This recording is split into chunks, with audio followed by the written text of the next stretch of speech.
স্বয়ং রাগ করা যাবে না, লজ্জাও করা যাবে না, ভয়ও রাখা যাবে না। আপনি কিন্তু পড়া শিখতে গেলে তিনটা জিনিস মাথায় রাখবেন। আমি পড়া বলতেছি, আমি হুজুর মানুষ, গাড়ি উঠে গেছে, আমি এত বড় মাদ্রাসা যে পড়াবো, আমি কেমনে কই, কেমনে যদি কইতে লজ্জা লাগে, আবার হরফটা দেওয়া শুনতেছে, এটা সহজ লাগে, এইটা ভুলে যাবেন। তাহলে আল্লাহ আপনার জবাব দেওয়া সুন্দরভাবে কোরআন শরীফ বানায় দিবে, নয়তো কিন্তু আসতাম সেই টাকা করতেছেন সেই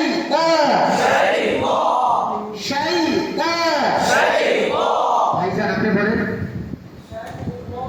সাই পাত্রা করবেন ভিতরে বাতাস সরাবেন সেই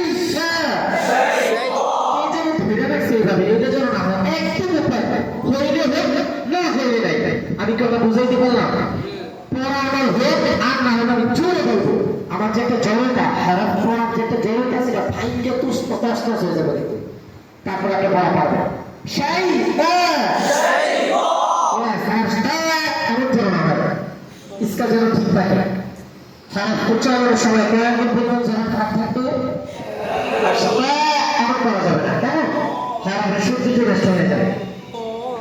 শাইতানির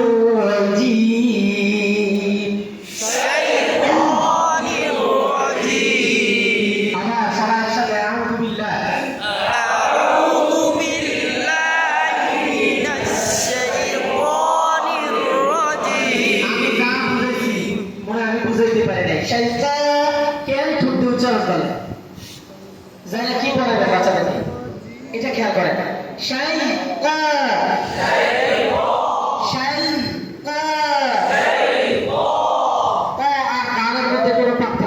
একটু সামান্য পার্থক্য, পাতলা হবে মোটা হবে। দেখেন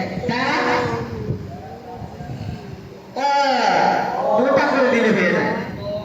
আপনি শুধু মোটা করবেন, ঠোঁট যেন মাথা না, ঠোঁটের জায়গায় ঠোঁট থাকবে, কারণ এটা ঠোঁটের হরফ। বলেন না কেন ঠোঁটের হরফ, তাহলে লাগাবেন না। দেন